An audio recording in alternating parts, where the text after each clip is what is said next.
राशि Connaught place में खरीदारी के दौरान एक आवाज़ सुनकर चौंक गई। उसने पलटकर इधर-उधर देखा, लेकिन कोई नज़र नहीं आया। उसे लगा शायद गलतफहमी हुई है। उसने ज्यों ही दुकानदार को पैसे दिए, दोबारा राशि पुकारने की आवाज़ आई। इस बार वह घूमी तो देखा कि धानी रंग के सूट में लगभग दौड़ती हुई कोई लड़की उसकी तरफ आ रही थी। राशि ने दिमाग पर जोर डाला तो पहचान लिया। चीखती हुई सी वह बोली, निर्जा तुम यहाँ कैसे? दरअसल वह अपनी पुरानी सखी निर्जा को सामने देख हैरान थी। फिर तो दोनों सहेलियाँ यों गले मिली मानो कब की बिछड़ी हों। हमें बिछड़े पूरे 5 साल हो गए हैं, तू यहाँ कैसे? निर्जा हैरानी से बोली। बस एक सेमिनार अटेंड करने आई थी, कल वापस जाना है। तुझे यहाँ देखकर तो विश्वास ही नहीं हो रहा है। मैंने तो सोचा भी न था कि हम दोनों इस तरह मिलेंगे। राशि सुखद आश्चर्य से बोली, अभी तो बहुत सी बातें करनी हैं। तुझे कोई ज़रूरी काम तो नहीं है? चल किसी कॉफ़ी हाउस में चलते हैं। नहीं राशि, तू मेरे घर चल, वहाँ आराम से गप्पे मारेंगे। हरसे बाद तो मिले हैं, निर्जा ने कहा। राशि निर्जा से गप्पे मारने का मोह छोड़ नहीं पाई। उसने अपनी बुआ को फ़ोन कर दिया कि वह शाम तक घर पहुँचेगी। तब तक निर्जा ने एक टैक्सी रोक ली। बातों बातों में कब निर्जा का घर आ गया पता ही नहीं चला। अरे वाह निर्जा, तूने तो दिल्ली में फ्लैट ले लिया, किराए का है यार, निर्जा बोली। तीसरी मंजिल पर निर्जा का छोटा सा फ्लैट देखकर राशि काफ़ी प्रभावित हुई। फ्लैट को सलीके से सजाया गया था। बैठक गुजराती शैली में सजा था। निर्जा शुरू से ही रिजर्व रहने वाली लड़की थी, पर राशि बिंदास व मस्त मौल थी। स्कूल से कॉलेज तक के सफ़र के दौरान दोनों सहेलियों की दोस्ती परवान चढ़ी थी। राशि का लखनऊ में ही मेडिकल कॉलेज में दाखिला हो गया था और निर्जा दिल्ली चली गई थी। शुरू में तो दोनों सहेलियां फ़ोन व पत्रों के माध्यम से एक दूसरे के संपर्क में रही। फिर धीरे धीरे दोनों ही अपनी दुनिया में ऐसी उलझी कि सालों बाद आज मुलाकात हुई। राशि ने उत्साह से घर आते आते अपने कैरियर व शादी तय होने की जानकारी निर्जा को दे दी थी, परंतु निर्जा ऐसे सवालों के जवाबों से बच रही थी। राशि ने सोफे पर बैठने के बाद उत्साह से पूछा, निर्जा शादी के बारे में तूने अब तक कुछ सोचा या नहीं? अभी कुछ नहीं सोचा, निर्जा बोली। तू बैठ, मैं कॉफ़ी लेकर आती हूँ। राशि उसका घर का अवलोकन करने लगी। बैठक ढंग से सजाया गया था। एक शेल्फ में किताबें ही किताबें थी। निर्जा ने आते वक्त बताया था कि वह किसी पब्लिकेशन हाउस में काम कर रही थी। राशि बैठक में लगे सभी चित्रों को ध्यान से देखती रही। उसकी निर्जा से जुड़ी बहुत सी पुरानी यादें धीरे धीरे ताज़ा हो रही थी। उसने सोचा भी नहीं था कि उसकी निर्जा से अचानक मुलाकात हो जाएगी। राशि बैठक से उसके दूसरे कमरे की तरफ चल पड़ी। छोटा सा बेडरूम था जो सलीके से सजा हुआ था।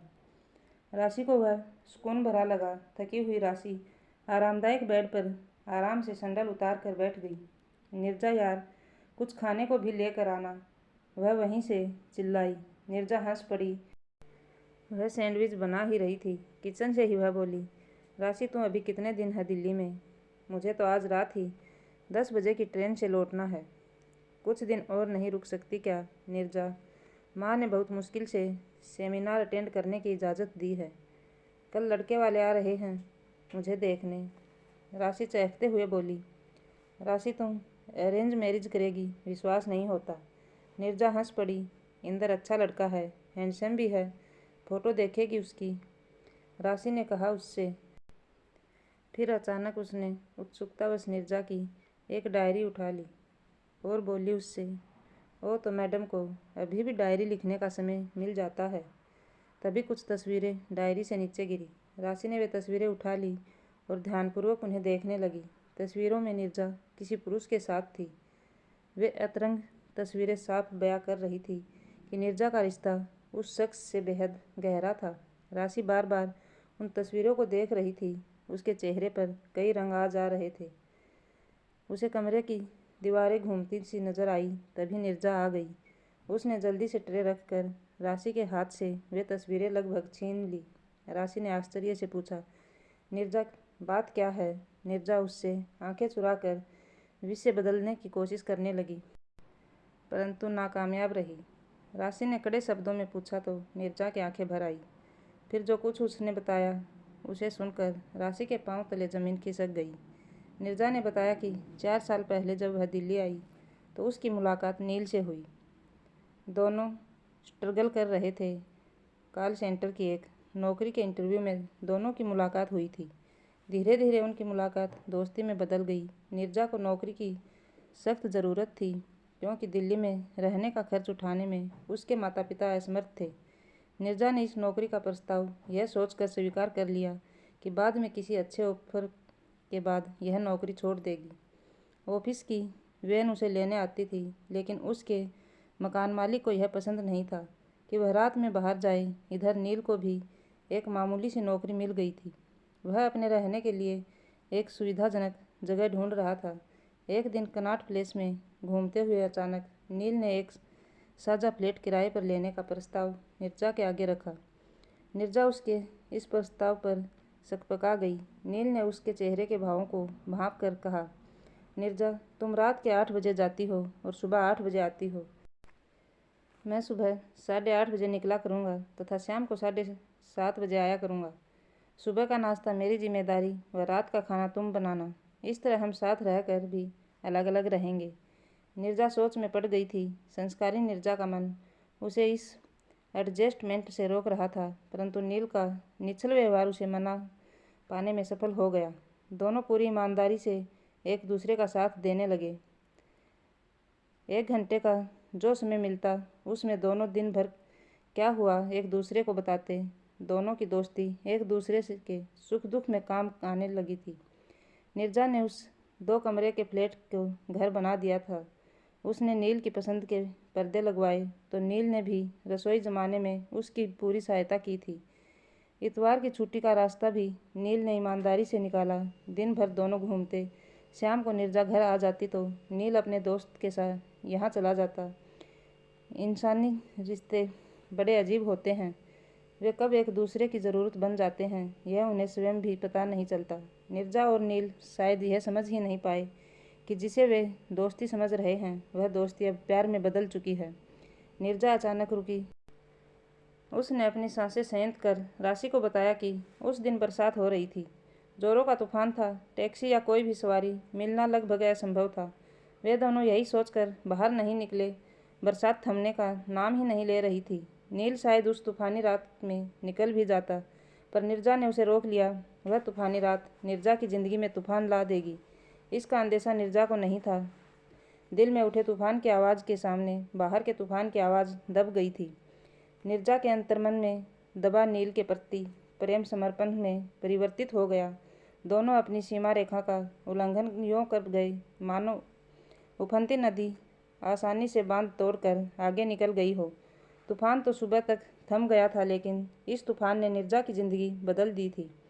नीरजा ने अपने इस प्रेम को स्वीकार कर लिया था। नीरजा का प्रेम अमरबेल सा चढ़ता गया।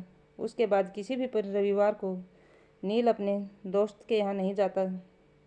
नीरजा को नील के प्रेम का बंधन सुरक्षा का एहसास कराता था। एक दिन नीरजा ने नील को प्यार करते हुए कहा, हमें अब शीघ्र ही विवाह कर लेना चाहिए। नील ने प्यार से नीरजा का हाथ थामते हुए कहा, नीरजा, मेरे प्यार पर भरोसा रखो। मैं अभी शादी के लिए मानसिक रूप से तैयार नहीं हूँ। ऐसा नहीं है कि मैं तुम्हारी जिम्मेदारी उठाने से डरता हूँ, लेकिन इस वक्त मुझे तुम्हारा साथ और सहयोग दोनों ही अपेक्षित हैं।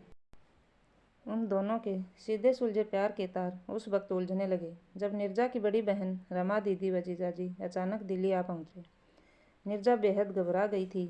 उसने नील से जुड़ी हर चीज़ को छिपाने की कोशिश की, लेकिन रमा दीदी ने भांप लिया था। उन्होंने नील को बुलाया। नील इस परिस्थिति के लिए तैयार नहीं था।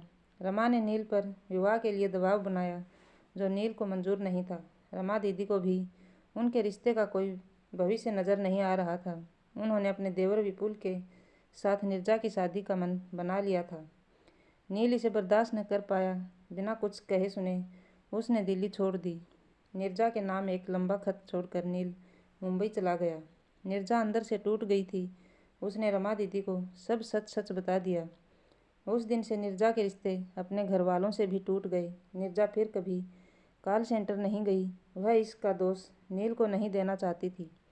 उसने नील के साथ बिताए लम्हों को एक गुनाह की तरह नहीं, एक मीठी याद बनाकर अपने दिल में बसा लिया।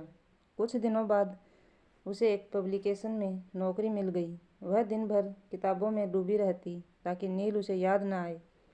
उम्मीद का एक दिया उसने अपने मन के आंगन में जलाए रखा कि कभी न कभी उसका नील लौट कर जरूर आएगा। उसका अवचेतन मन शायद आज भी नील का इंतजार कर रहा था। इसी कारण उसने घर भी नहीं बदला। हर चीज़ वैसी ही थी जैसी नील छोड़ कर गया था। निर्जा का अतीत एक खुली किताब की तरह राशि के सामने आ चुका था। वह हद पर बैठी थी। रात 10 बजे राशि की ट्रेन थी। निर्जा के अतीत पर कोई टिप्पणी किए बगैर राशि ने उससे विदा ली। सफ़र के दौरान राशि की आंखों में नींद नहीं थी। वह निर्जा की उलझी जिंदगी के बारे में सोचती रही। अगले दिन शाम को इंद्र अपनी माँ व बहन के साथ आया। राशि ने ज्यों बैठक में प्रवेश किया, सबसे पहले लड़के की माँ को शिष्टता के साथ नमस्ते किया। फिर वह लड़के की तरफ पलटी और अपना हाथ बढ़ाकर परिचय दिया। हेलो, आई एम डॉक्टर राशि। इंद्र ने भी खड़े होकर हाथ मिलाया। हेलो, आई एम इंद्र नील। कुछ औपचारिक बातों के बाद राशि ने इंद्र की माँ से कहा, आंटी, आप बुरा न माने तो मैं इंद्रनील से बात करना चाहती हूँ। हाँ हाँ, क्यों नहीं, इंद्रनील की माँ अचकचा कर बोली। वे दोनों ऊपर टेरेस पर चले गए। कुछ चुप्पी के बाद राशि बोली, मुंबई से पहले तुम कहाँ थे? अचानक इस प्रश्न से इंद्रनील चौंक उठा। दिल्ली। इंद्रनील, मैं तुम्हें नील बुला सकती हूँ। निर्जा भी तो इसी नाम से बुलाती थी तुम्हें। राशि ने कुछ तल्ख आवाज में कहा। इंद्रनील के चेहरे के भाव अचानक बदल गए। वह चौंक गया था, मानो उसकी चोरी पकड़ी गई हो। राशि आगे बोली, तुमने निर्जा के साथ ऐसा क्यों किया? अच्छा हुआ कि तुमसे शादी होने से पहले मेरी मुलाकात निर्जा से हो गई। तुम्हारी फोटो निर्जा के साथ न देखती तो पता ही न चलता कि तुम ही निर्जा के नील हो। नील के पास कोई जवाब न था। वह हैरानी से राशि को देखे जा रहा था, जिसने उसके जख्मों को कुरेद कर फिर हरा कर दिया था। लेकिन तुम निर्जा को कैसे? आधी बात नील के हलक में ही फंसी रह गई। क्योंकि निर्जा मेरे बचपन की सहेली है। नील मानो आकाश से नीचे गिरा हो। नील, तुम्हें निर्जा का जरा भी ख्याल नहीं आया? तुम निर्जा को भूलकर किसी और से शादी के लिए कैसे राजी हुए? निर्जा आज तक तुम्हारा इंतजार कर रही है। कुछ चुप्पी के बाद नील बोला, मैंने कई बार सोचा कि निर्जा के पास लौट जाऊं, लेकिन मेरे कदम आगे न बढ़ सके। उसके पास वापस जाने के सारे दरवाजे मैंने खुद ही बंद कर दिए थे। निर्जा आज भी तुम्हारा शिद्दत से इंतजार कर रही है। जानते हो नील, जब मुझे तुम्हारे और निर्जा के संबंध का पता चला तो मुझे बहुत गुस्सा आया था। फिर सोचा कि मैं तो तुम्हारी ज़िंदगी में बहुत बाद में आई हूँ, पर निर्जा और तुम्हारा रिश्ता कच्चे धागों की डोर से बहुत पहले ही बन चुका था। अभी देर नहीं हुई है नील, निर्जा के पास वापस चले जाओ। मैं जानती हूँ कि तुम्हारा दिल भी यही चाहता है। जिस रिश्ते को सालों पहले तुम तोड़ आए थे, उसे जोड़ने की पहल तो तुम्हें ही करनी होगी। राशि ने नील को समझाते हुए कहा। नील कुछ कहता, इससे पहले ही राशि ने अपने मोबाइल से निर्जा का नंबर मिलाया। हेलो राशि, निर्जा बोली। तो जवाब में नील की भीगी सी आवाज़ आई। कैसी हो निर्जा? नील की आवाज़ सुनकर निर्जा चौंक गई। निर्जा, क्या तुम मुझे कभी माफ़ कर पाओगी? नील ने गुजारिश की तो निर्जा की रुलाई फूट पड़ी। उसकी सिसकियों में नील के प्रति प्यार, उल्हाना, गिले शिकवे, दुख और साध सब कुछ था। बस अब और नहीं निर्जा, मुझे माफ़ कर दो। मैं कल ही तुम्हें लेने आ रहा हूँ। रोने से मैं तुम्हें नहीं रोकूंगा। मैं चाहता हूँ तुम्हारा सारा गम आंसू बनकर बाहर बह जाए, क्योंकि उनका सामना शायद मैं नहीं कर पाऊँगा। फ़ोन पर बात खत्म हुई तो नील की आंखें नम थी। वह राशि के दोनों हाथ पकड़कर कृतज्ञता से बोला, थैंक यू राशि, मुझे इस बात का एहसास कराने के लिए कि मैं क्या चाहता हूँ, वरना निर्जा के बगैर मैं कैसे अपना जीवन निर्वाह करता। नील व निर्जा की जिंदगियों ने अंधेरी गलियों को पार कर उजाले की ओर कदम रख दिया था।